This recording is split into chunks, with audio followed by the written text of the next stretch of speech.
Good evening, I'm Kyle Clark and welcome to 9 News Election Night 2019 coverage. We are getting the first results in on 2 statewide ballot issues, a big mayor's race in Aurora and a number of other issues in communities around our state, and we want to bring you up to date. Throughout our rolling coverage online, you are welcome to send your questions to me, our team of reporters, and our 9 News political analysts, and we will answer them for you right here. So one of the things about mail-in ballots is that we don't always know exactly how many Coloradans are going to vote on election night. So what we think at this point is we have about 15 to 20% of the statewide returns in. And right now, Proposition CC, which would take away permanently people's taxpayer bill of rights refunds and spend that money on schools and roads instead, is up by 8 points. Again, these are preliminary numbers. We think about 15 to 20% of the votes are in on that. On Proposition DD, which would legalize sports betting in Colorado and use a 10% tax on the sports betting to fund our water plan, that is up by a slightly wider 14-point margin. There are a number of mayoral elections tonight across the state in all of those various communities. No community larger or arguably more important than the city of Aurora. They have a weak mayor system in which it's led by council, but the mayor is the loudest voice on that council.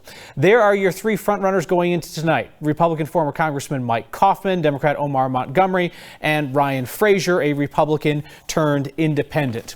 We have results in from Arapahoe County, which makes up the bulk of the votes in the city of Aurora. City of Aurora is Arapahoe County. There's a bit of Adams County, tiny bit of Douglas County there. And in the results that we have in from Arapahoe County, Mike Kaufman is out to a sizable lead with 39% of the vote. Omar Montgomery, the Democrat in the race, at 31% of the vote, and Ryan Frazier at this point getting his clock cleaned with 16% of the vote.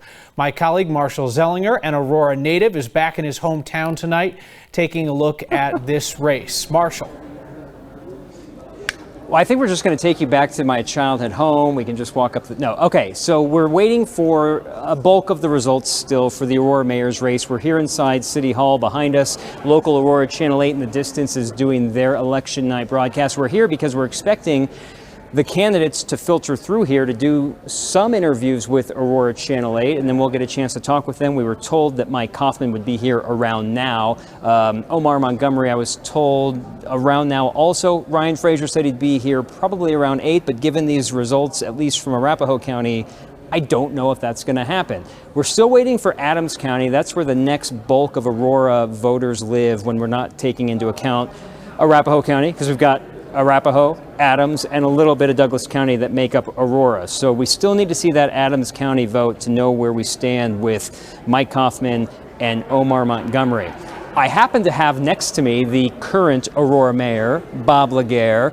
I know you have endorsed Mike Kaufman. You look at these Arapahoe County numbers, you know a lot about the voter electorate here. Is this where you think your candidate should be right now, or is it still close given the Adams County vote? Well, I've been through quite a few city elections over the years, and when there's this big of a gap between the initial numbers, between the first candidate and the next candidate, it bodes well for the person with the highest numbers. We had a very interesting city council meeting last night, and you've got one more meeting, official city council meeting, yes, before you hand over to the next mayor. There are a lot of controversies going on right now in the city, protests at the city council meetings. If a like-minded person is in that mayor's seat, a Republican, Mike Kaufman, does that mean we're going to see more of the same as he takes control if he is mayor? Well, I don't think, my observation is that the folks coming to protest, they have what they call grievances and issues that they want to bring to fore. Some of them are police related. We have a district attorney that's doing investigations, and we can only say so much. So no, I don't really think it's going to be much different regardless of who the mayor is. If people are bent on disrupting a formal city council meeting, I think they're going to do it regardless of who the mayor is. And last night there was a vulgar cake brought in. I just want to know what happened to that cake.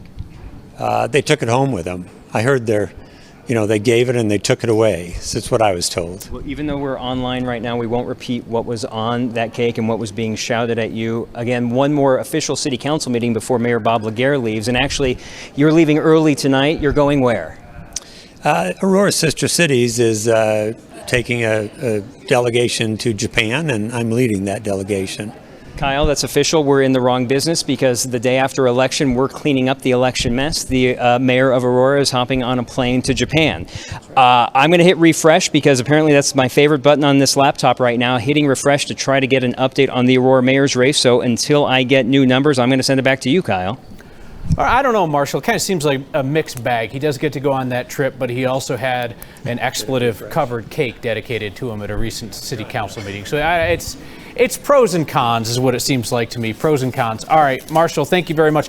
Josh Lawrence writes into us saying, so excited about election night. How about you, Kyle? Up here in Montana, it was just city council election. That is how starved they are for action in Montana, USA tonight, that they're watching Facebook live streams of our local elections here in Colorado. But no, Josh, I'm excited. We get jacked up for every single one of these because there's interesting things happened and they impact our local communities. Jenny Lopez writes in, not the Jenny Lopez, different Jenny Lopez, says, why would people want to give up their returns? Talking about the returns under the Taxpayer Bill of Rights, the overages that at this point, if this result holds, would be kept by the state each year hence to be spent on schools and roads rather than being refunded to you. To explore that question, let's bring in the 9 News political experts, Republican Kelly Maher and Democrat James Mejia, to talk about why would people want to give up their returns. So the folks who were in favor of Prop CC, which at last check was up 12% with about 15 to 20% of the vote in, the argument for Prop CC, which was backed up by Governor Polis, a number of big name Democrats, anybody carrying a fat wallet on that side of the aisle, was what? Well, listen, the language of the proposition tells you everything you need to know. Without raising taxes, shall we make improvements to schools, roads? You can get a slice of pie in there. I mean, the ballot language was beautiful. By beautiful, do you mean wildly deceptive? Because it is effectively going to raise taxes on people. You're going to pay more in taxes than you would have otherwise. It doesn't raise your tax rate. It doesn't raise your tax rate. Yes, I would say it was favorably written for those who would like to see those improvements done. But listen, we've had infrastructure problems in Colorado, including school infrastructure problems that some of this would fund.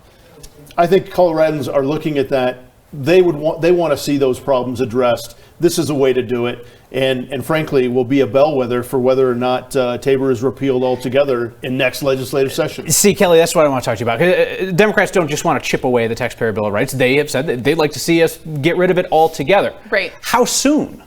Well, it's likely that we'll see it next year on the 2020 ballot, but the thing I want to talk about with CC right now is the fact that a lot of the early returns came from Denver. They came, that's where the bulk of the votes came from. And so it's still really early with that because there is more to go, and it is the rest of the state where people do recognize that it is in fact a tax increase, which is exactly what it is.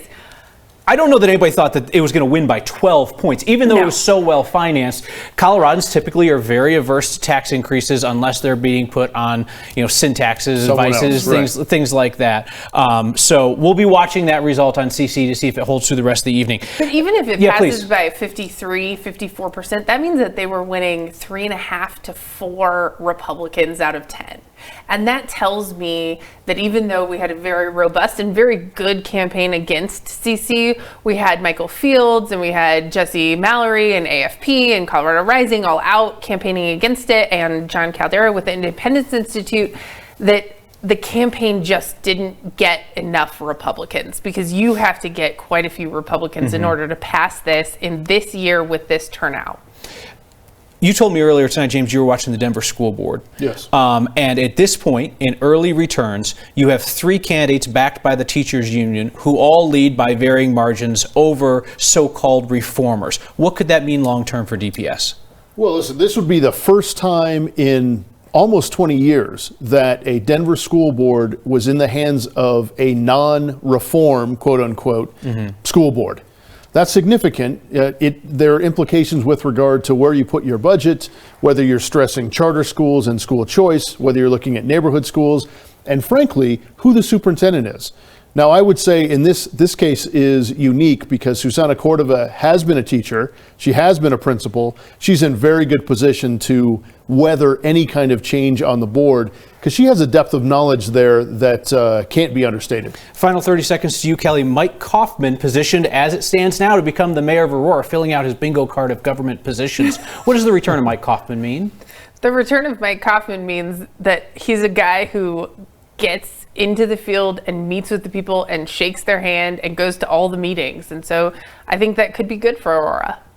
There you go. We'll have both of you on with us on 9 News at 9 on Channel 20 as we continue to break down these results. More numbers throughout the evening on 9news.com and the 9 News app. Thank you for being with us.